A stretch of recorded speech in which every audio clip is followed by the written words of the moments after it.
I am Stella, said 3 times in the mirror, a nebula forms inside the center of my chest. I am mastering life's pathways with my 11th breath, choosing life over death. I walk along the peaks of Child Valleys, evading the pitfalls and the traps of the deep and dark alleys, navigating my way through life's convoluted map to find my purpose.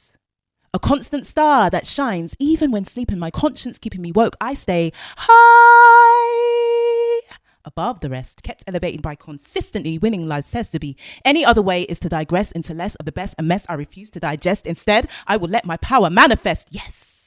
Between my ribcage spaces, you'll find the finger traces of a name that remains faces, reflecting light from all spaces. I am gold, opals, diamonds. I am wonderfully self-assured, a God painting life onto a canvas woven out of her words. Supernova energy ignites the force inside of me, my lungs filled with enough to help me cough out words like stardust, sprinkle those sound waves that elevate minds, celestials view from cosmic clouds in that space between their palms, an almighty sound erupts. Now, ego corrupts. I am organized chaos, a cataclysm of protons and neutrons, the perfect clash between sound and silence. Deep within the pores of my face, melanin molecules formulate structures of black beauty, reversing self-hate. Hate self? Never. These are the features from a millennia ago, ancient as the Commission carved into stone. And so my heritage has shown me how to set my queen ability free. I am head wraps on messy hair days. Head wraps because I love what they say, bright and bold patterns that speak to my locks, encouraging them to flow. I am my community, freedom fighter, agitator. I am my family, great-granddaughter, granddaughter, sister, lover. I am a daddy's little girl, still searching for her father, no longer worshipper of his image in the sky. I know I am made divine, made up of magic memories wrapped around ancient DNA, still searching for ways to correct my ancestors' mistakes.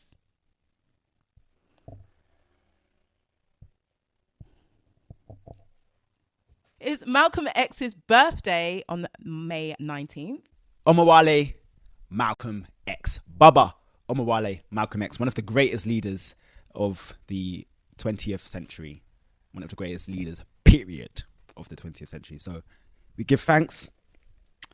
This top that I'm wearing, this hoodie I'm wearing, is in honor of Malcolm X. Give thanks to Stella B for buying this hoodie for me. Malcolm X, I've said before in this podcast as well, played a profound role. His book, The Autobiography of Malcolm X, played a profound role in the foundations of my belief system from when I was 18 years old. My friend Robin, she gave it to me for my birthday. And the future belongs to those who prepare for it today. What a magnificent quote from a magnificent ancestor. Greetings. Greetings. Greetings and welcome to the Out of Noise podcast with your host Stella B and Nat Nye. This is the podcast where we bring our peace to the mic and we welcome you back frequently to tune into our frequency. Every week we discuss what's been happening. We're doing trending subjects. So what's been happening in the week at night? Well, first thing we want to talk about is the car crash that Meghan and Harry, Prince Harry, were involved in, and Meghan's mum as well. This past week, it happened in America somewhere. I can't remember where. It was in New York. It was in after an event in which Meghan was being awarded for Woman of the Year or some sort of award, and in attendance her husband and mother as well, who was looking beautiful, I must say, with her locks, beautiful locks. And yeah, then apparently, I say allegedly, apparently, because they're not actually releasing any footage about it, which is a bit funny. The paparazzi did this mad chase down the whole of like New York precinct. Like they were like chasing them, going up on the curb and like, you know, acting mad, like trying to get pictures, I guess. Well, that was the alleged reason. And the fact that they're called the paparazzi we don't know who was really chasing them or putting some sort of fear into them, but apparently they were kept pulling parallels to the incident, obviously, that took the life of his mother, the late Diana, the only royal that I could have any affiliation of with, because she seems to have a beautiful heart. She did have a beautiful heart. But yeah, this mad thing just happened the other day. It feels like constant crazy news be popping off. I don't know. What is this? What's going on? Is this a distraction maybe for something else? Well, a lot of people, I don't know about a lot of people, but there's been a few people I've seen that have said, oh, it's a distraction. Some royalists have been saying that it's a construction from Harry and Meghan themselves, that they created this scenario for the purpose of distraction. So you have royalists that say, oh gosh, yeah, they're making it about themselves. And then you have other people who are like, okay, this is a distraction from real stuff that is actually happening in the world, the shifts in society and such and such. My own view is that this world is very complex, and it's easy to think of things in a very simple black and white manner, like in a very binary manner. And oftentimes what you find is that things are on a spectrum, and black and white does exist. So it's not like everything's just grey. It's like there's black and there's white and then there's grey in between, or there's 1 to 10 and then there's 2, 3, 4, 5, 6, 7, 8, 9, like in between. And I feel like in terms of a lot of different topics, not even just this one, people really struggle to understand 2, 3, 4, 5, 6, 7, 8, 9. Like it has to be either 1 or 10. So if you're of a certain viewpoint, then whatever the opposite viewpoint to, or whatever you perceive to be the opposite viewpoint to you is, it's just bad, no matter what. Like it doesn't matter what. So whatever happens, whatever they do, it's just bad. Unless something really ultimate does happen, then people start to shift their views upon on said topic. So if people are anti Harry and Meghan for whatever reason, if they're royalists, or if they're conspiracy theorists who believe that Harry and Meghan are doing the distraction thing to take our eyes off what the establishment is doing, whatever way, it doesn't matter what they do, they're still bad. But if something real tragic happens, then that's where you genuinely find people shift their views upon it. But there were other groups of people who were like, yo, this is similar to his mum, like this is crazy. And the attacks that have been happening upon Meghan and Harry by way of Meghan has been not even just that's the car crash thing is just huge, but the attacks, the form of attacks has been very similar to the way his mum was hounded. And as a result, I think there's a lot more of the kind of the reporting of it at the time. There was like one of those dodgy, what I call AI reports, you know, those kind of things that come up on your news feed, and it's just random and you don't know who wrote it, and it's written really badly, and then it just takes ages to get to its key point of what got you to look at it in the first place. And you're like, who wrote this? Is this actually real? So I'm like, these are AI. They've been writing for like 10 years studying our behavior. Anyway, there was one that was like firefighter talks about the final words of Lady Diana in the crash, and had a picture of her in the car. No, it just had a picture of her in a car. It wasn't the crash, but they had a little shot of the hello, my little one. So our cat is just asking for our attention right now. Guess what? That's just how doing your podcast in the house rolls. Yeah, so the article was saying that, and you're seeing a lot more of those kind of things. So, you know, I'm wondering if they're just trying to like come for Harry and Meghan. They're just trying to come for Harry and Meghan in kind of psychological attack kind of way, like vengeance kind of way. Like, you better stop all this, or, you know, this is a threat. This is an open threat. Like, you know, that's what I kind of get from it. I don't know why anyone would spend the time to do a fake thing like that. And then even that narrative feels like it could come from the people that are constructing that kind of energy. But anyway, that happened. Yeah. But on a high spiritual level, we're just glad that no lives was taken or no lives was lost in that situation from a higher spiritual level. Next, you wanted to talk about Rishi Sunak and his wife Akshata Murthy. Yeah, Akshata Murthy. She is a billionairess. She's the wife of Rishi Sunak, who is now in place of premiership of this country. The UK Parliament has their first brown person leading, which is crazy. And all of the archetypal racists must be going nuts right now. They must be.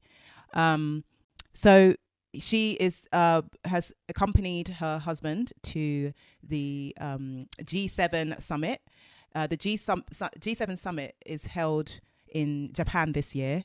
I'm not sure. I'm sure they're talking about something to do with sustainability and environment, but I'm not 100% sure of that. But kind of, because that's the remit right now. And yeah, but she's coming under fire for her outfit, but also they want to mention negatives, isn't it, about the people that are currently in premiership. So she's coming under attack for the fact that, well, when he first got into position, all this information came out not long after, maybe a week, was it? Do you remember? About the fact that she was a non-dom status in the UK, which evades her paying tax because of her status. And that was revealed. And then, apparently she's now agreed to, pay her dues and pay what she's supposed to pay as a citizen of the UK. Is that correct? Yeah, so there was that. And the second thing was, apparently she had a agency, a children's agency, which she invested in, but also there was some dodginess with that. She wasn't declared. Rishi Sunak didn't declare her as. Rishi Sunak did not declare her as a investor, I believe. Yeah, didn't declare her involvement in the agency, which was Koru Kids. Yeah, so she didn't. She wasn't officially an investor, but she was an investor. And then the last thing was another child agency or another company, an education tech company called Innovate UK. No, Innovate UK is the funder. Oh, okay. What is it? Can you read it out? Okay, so her tech company. Okay, she's got a stake in the education tech company called Study Hall, and it was given £349,976 of public funding through the grant funder Innovate UK. So you see, Innovate UK, I have heard of them actually, because I've looked on the government website when thinking about funding for our art projects, etc. And it's so hard to get recognized for the works that you're doing as grassroots or as artists or anything like that, to actually come on the radar of any of these things. But these oligarch people can just like that. Obviously it's a power thing. And the point I wanted to make on this subject really was just why are so many of the rich so dodgy when it comes to paying all those kind of things, when they really hound the poor, the ones that can't really do that, can't afford certain things. It seems like the attack on the rich is only when they're not really happy with who they are. It seems like that's when they'll kind of make a fuss about, you need to pay tax or you need to do this or that. But otherwise, it seems that they just get away with so much corruption. Well, they make the laws for themselves, for their benefit, and so they operate through the loopholes and they get away with stuff because the law allows them to. They created the laws in the first place for that purpose. So, and the laws are also there to oppress people that the laws are not meant for, and that's the bottom line, really.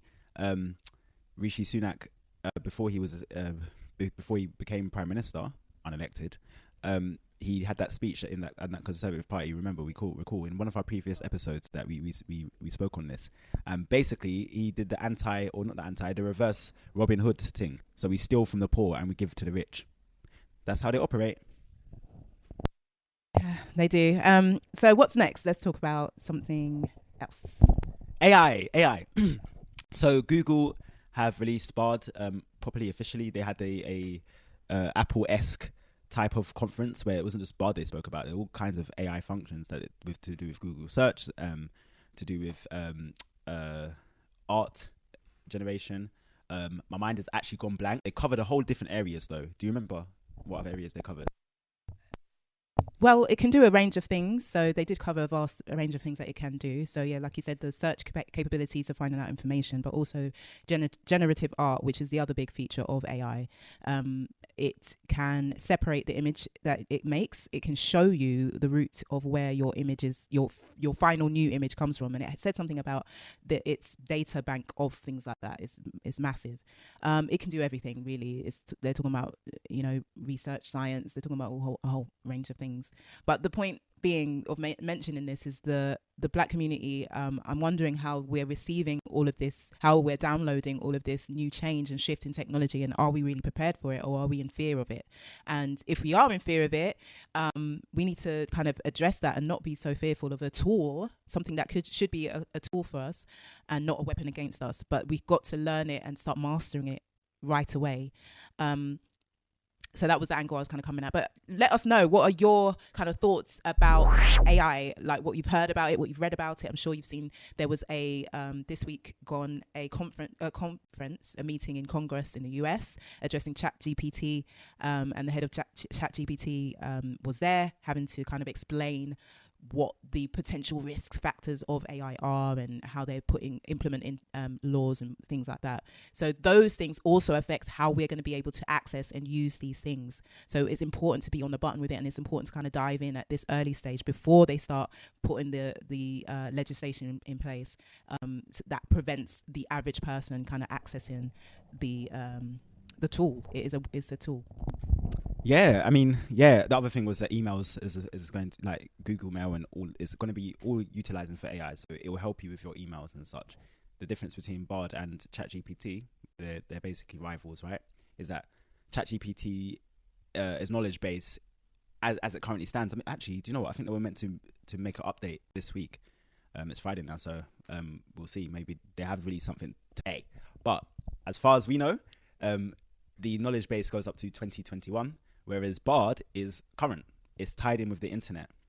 So I know some tech wizards were able to find plugins that could able to tie ChatGPT to the internet as well. But for the average person, it's long. If you don't know what you're doing, etc., etc. But with Bard, it is already with 2023 knowledge. I've played around a little bit with it. As far as I'm concerned right now, the quality of answers don't seem to be as in depth as ChatGPT 4. But it seems like a lot of people are impressed with it, and the continual AI takeover is happening. I think it's a good question you ask. I just don't think there's enough education, even beyond black people, like people in general. I don't think there's much education, and things are happening and moving so fast that really and truly these conversations should have been happening a few years ago. And I did see a clip on social media of schools in China that apparently was these clips were years old, and they've been teaching the children AI.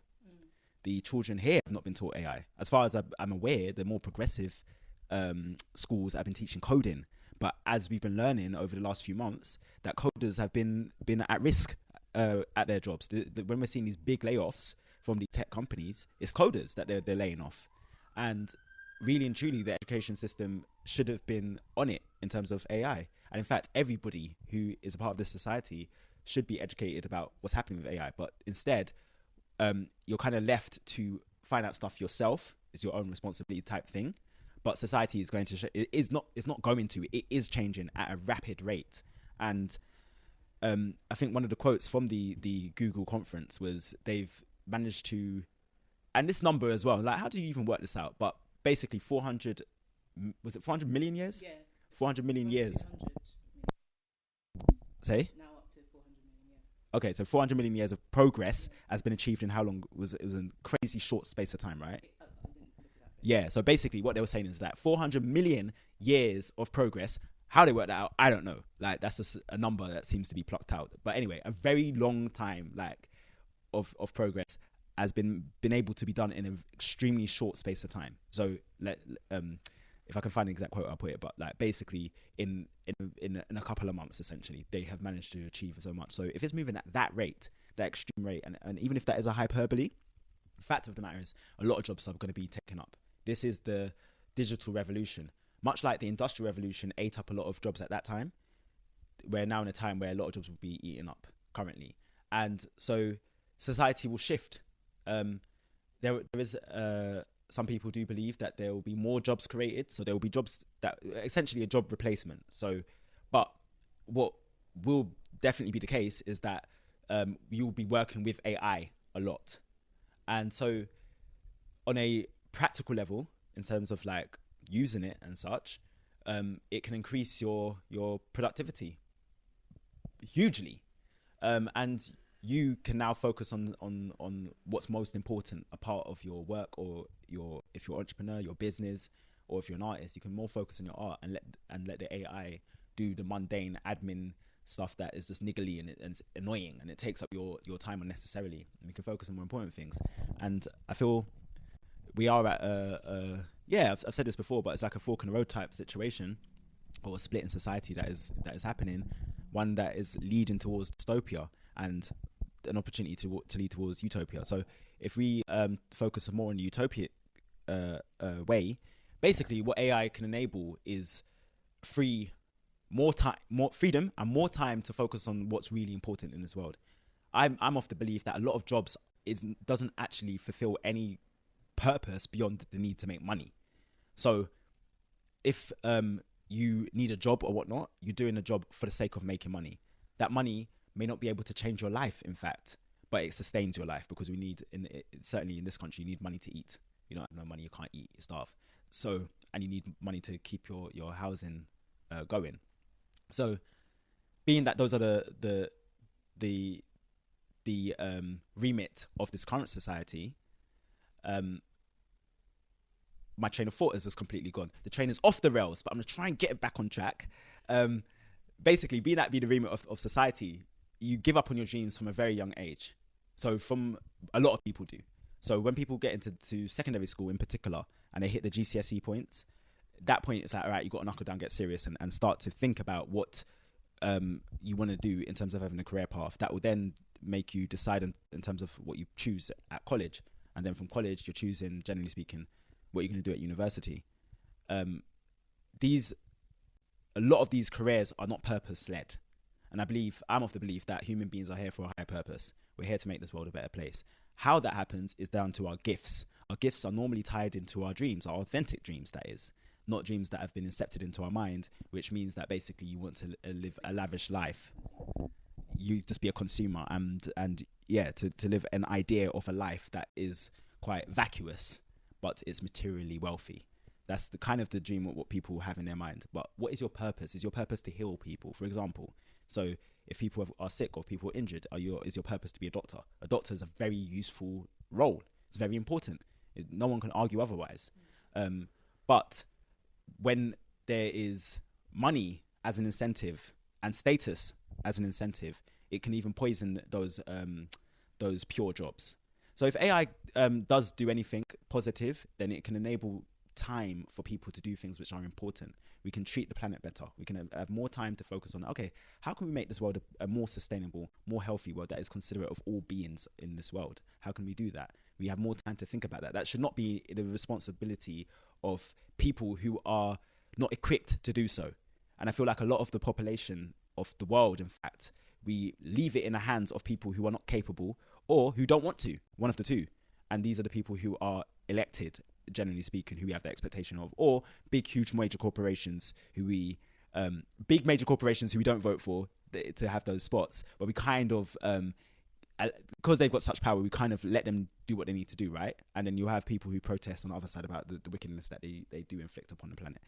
Nevertheless, the time gives people more ability to think about how they can make this world a better place, how we can solve some of these historic human issues like war. We can solve these all kinds of human issues that there's more time to focus on that rather than doing mundane jobs that are for the sake of just making money. So I see AI from a positive standpoint in that way. Well, shout out to the idea of ending war and ending all the suffering of humans in this planet. And, big up to those who are working tirelessly to, change the world for the better and not leave it to the hands of the parasites, essentially, who care not about nature, who care not about humanity, and who just seem to be from another place and just want to rape every asset, every mineral, and just benefit themselves for maybe they just want to go somewhere else to Mars and stuff like that. Before we move on, I did want to say, actually, in terms of specifically with black people now, the thing that we have to be aware of is a point that you've made, actually, is that racism is an issue. It's a current issue in society. It's a plague. It's a disease. And again, it's something that leaders of this world seemingly do not care about. In fact, they often are enforcers of racism in various different ways. Having said that, if we're not involved in this AI conversation, then the AI is being trained by people who have not got balanced views. And in every single industry, AI is going to be incorporated within it. So when it comes to our issues with the police, if the police has got an AI has been trained to profile, then it's a problem for us. And it will be far more difficult to reason with an AI than a human being. So even though today and over the last few decades, there can be a real struggle to get through to some hard-headed police officers or hard-headed judges or hard-headed different groups within the judicial system, can you imagine how difficult it would be? There would be no reasoning with AI. If AI has been programmed to just treat you in this, there is no reasoning. So we have to be involved in this, and there generally is an issue or distrust with technological and it is valid.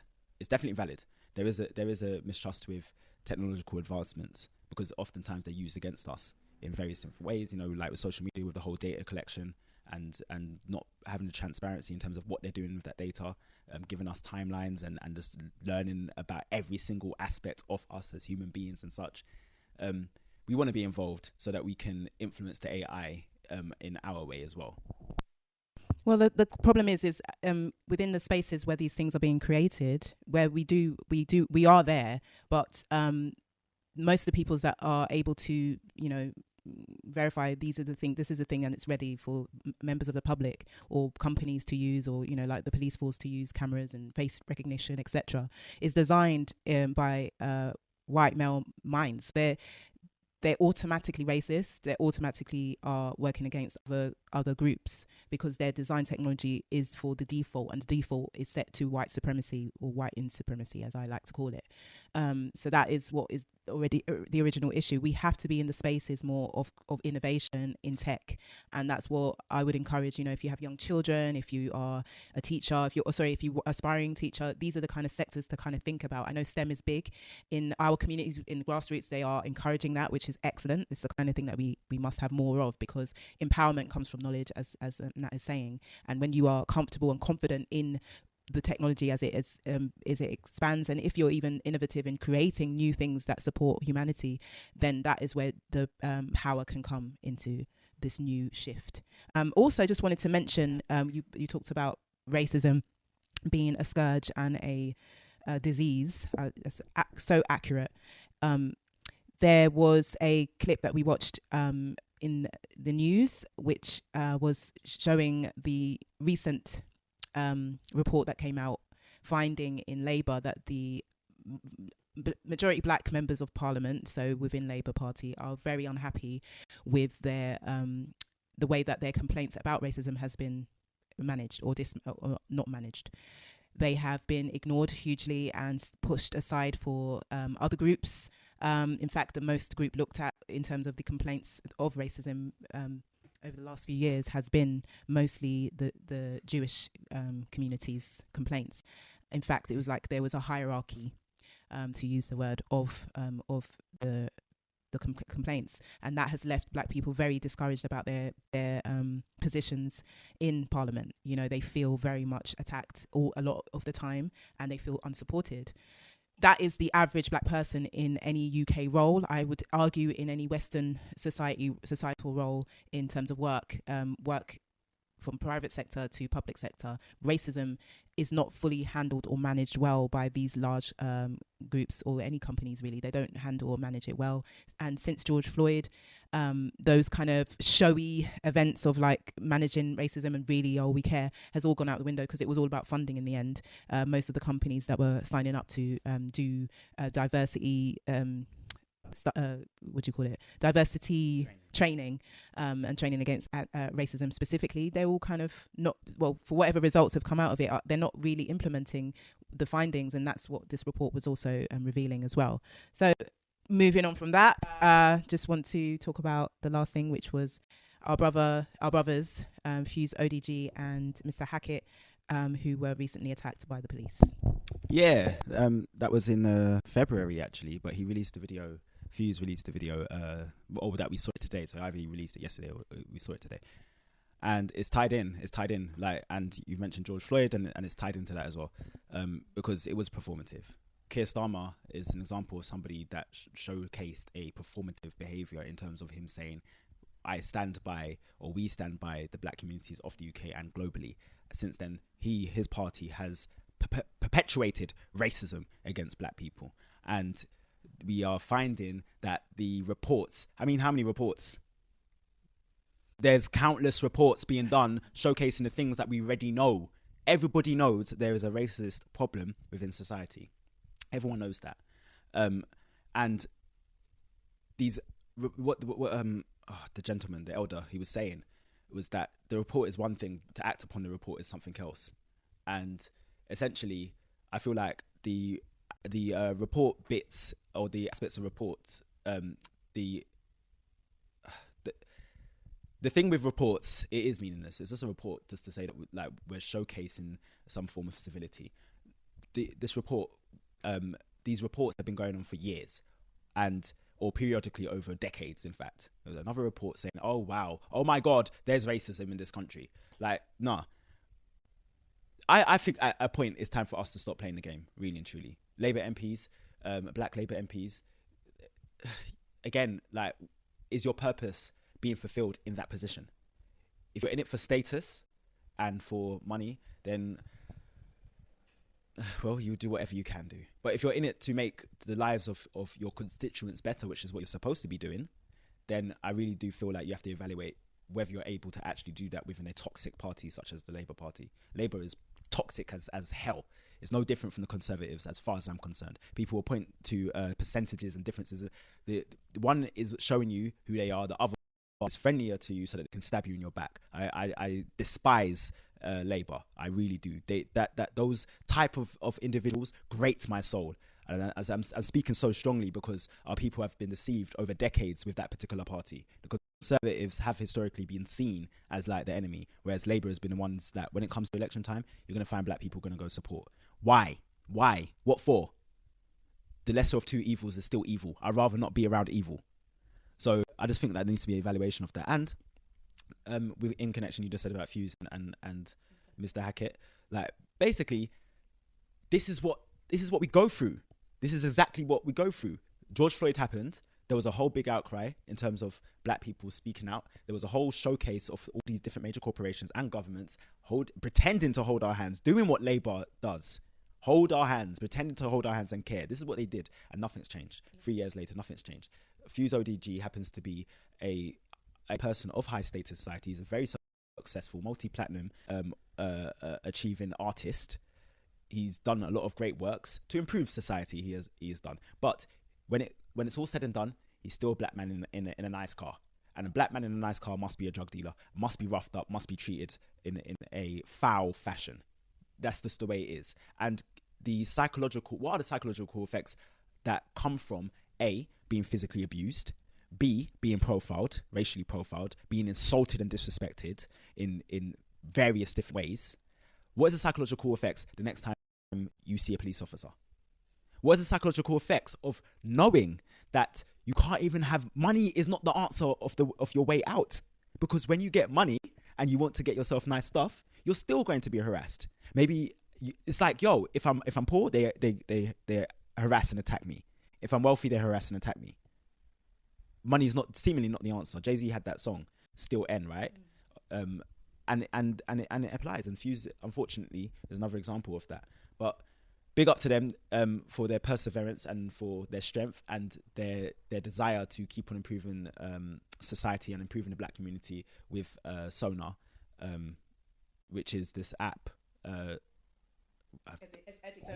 Education app. So the incident took place in February, as you mentioned, and he also wrote a statement which said that he has constantly been harassed over his career, and I'm not surprised because Yeah, but it would have happened before his career, but I'm not surprised it's more intense. Weekly is the word that he used. And I believe that when you are someone that is so outspoken about specifically Africa and educating the diaspora about the great resources and the great richness of the motherland, and he was so open. Remember what he did when, is it U2 or another band? No, it was another band, Bob Geldof, the famous Bob Geldof, who did the We Are the World thing. He did another version of it. And in I want to say for 2014, around that era, that time, or maybe it was before that. Gosh, time is passing.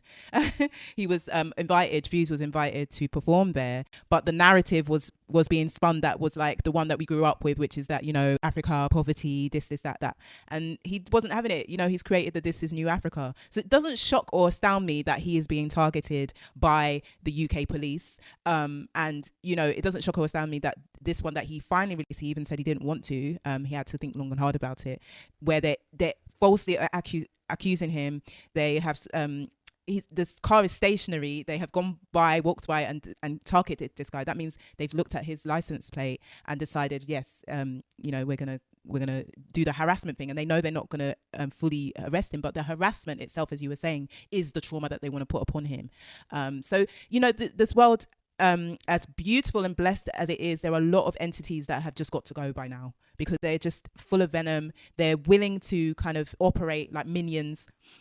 The three people that are hassling him are just, that's what I'll call them. They're just minions. And do the bidding of their dark lord. They're just willing to do all this crap.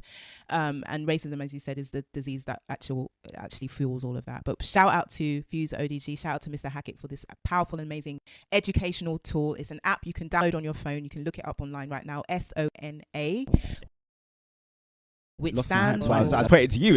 It's like, oh, you're going to finish up for me. But yeah, School of New Africa. School of New Africa. So make sure you download it. If you have children, it's educating on history, world history, but with a view of actually empowering with the stories that have not been heard from Africa.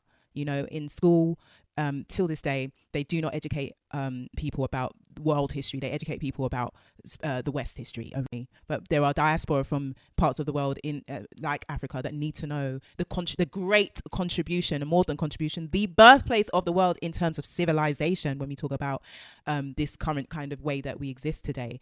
But the narrative is often spun where people believe that we just came from a barbaric and bare land, and we were very backward and all of this, and which helps encourage this racism that exists now, because a lot of these racists, white racists specifically, will think, well, you should be grateful, you know, you were just living in mud huts, and they will say that kind of thing. So this tool is a weapon against that, because even white people can have it and teach their kids, learn about African history as well as your own history, because it's not your world. Yeah, and well, actually, just to say, like, the Greeks, to be fair, they didn't take credit for what we like, and nor did the Romans. They didn't take credit. They didn't dehumanize us to those levels. To be fair, that's really started happening when these Europeans, these more modern Europeans, during enslavement periods around 1800, around that time, where they scientifically started to put in their Charles Darwin and all them, started to put into their education system and into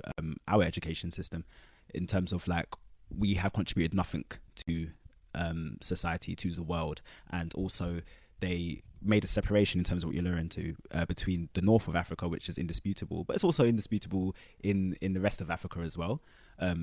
It's indisputable. You'd have to be there and see what's going on, and go to historical sites. You can see what the people did, what our people did all around Africa. You can see it, but the focus is normally on Egypt, and then they separate it from the rest of Africa to try and put in the minds of us, most importantly, that we ain't achieved anything, and our achievements, if anything, is only within the Western world. So this is why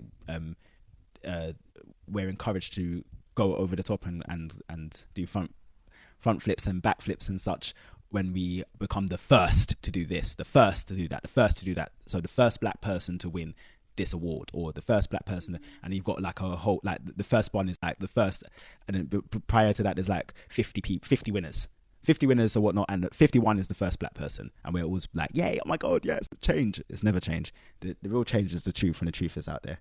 And on the topic of racism as well, we want to now, because big up to my cousin, went up to my cousin Jonah. He basically said if he wanted to talk about something, he gave us a topic, and it is tied into education, the police, and racism, in fact, because it's all entwined. And based upon this, like, we're putting it out there to our listeners.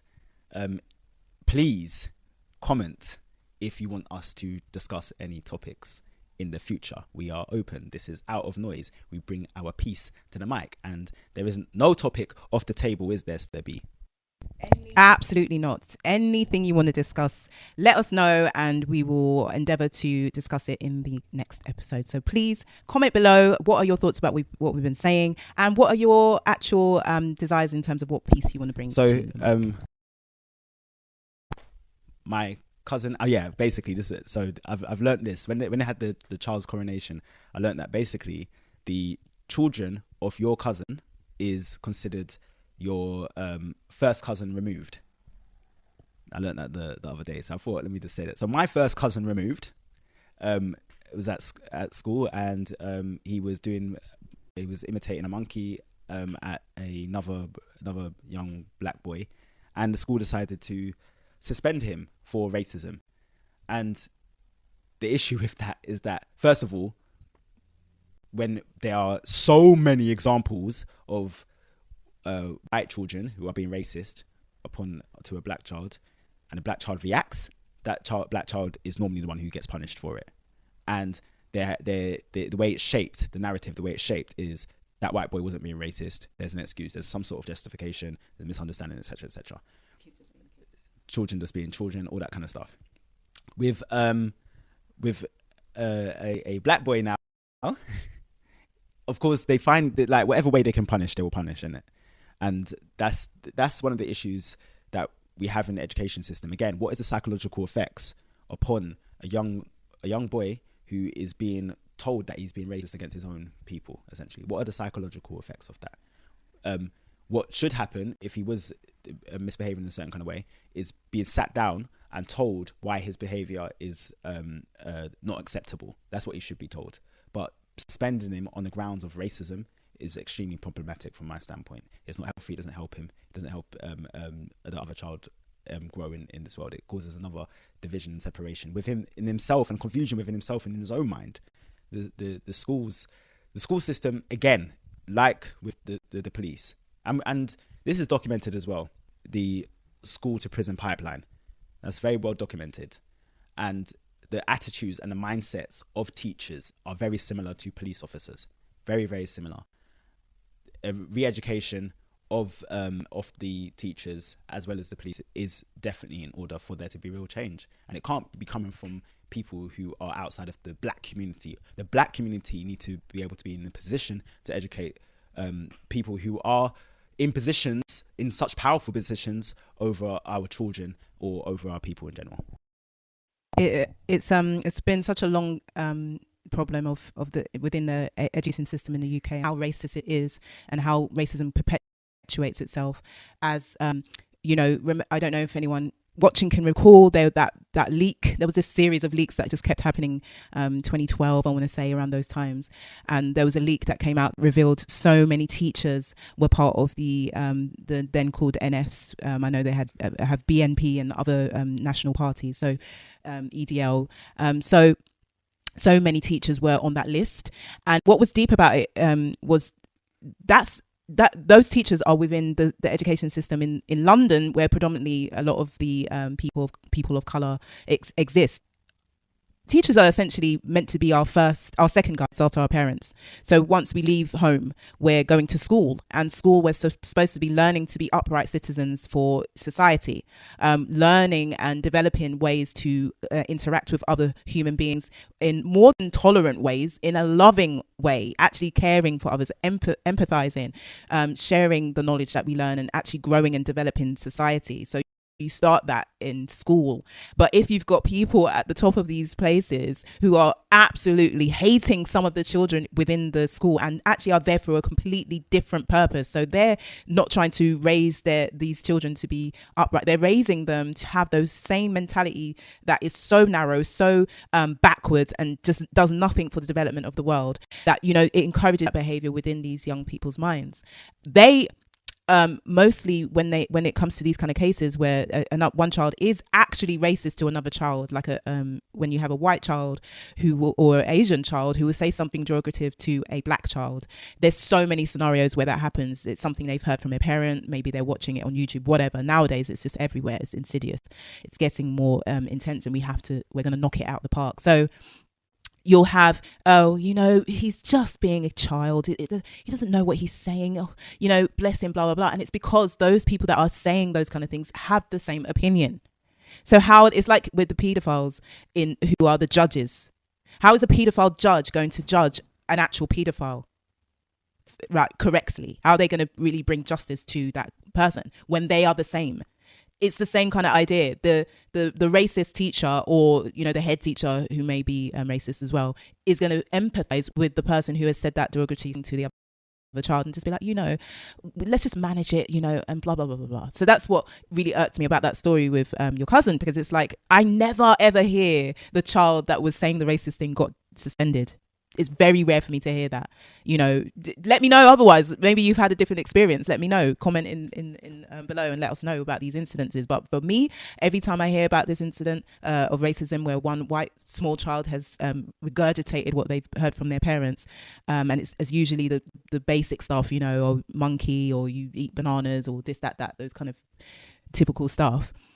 They get away with it. They're taught that, it's okay. Well, we've got you. Like, I know you didn't mean it. You don't say that here. Don't say that here, not in front of them.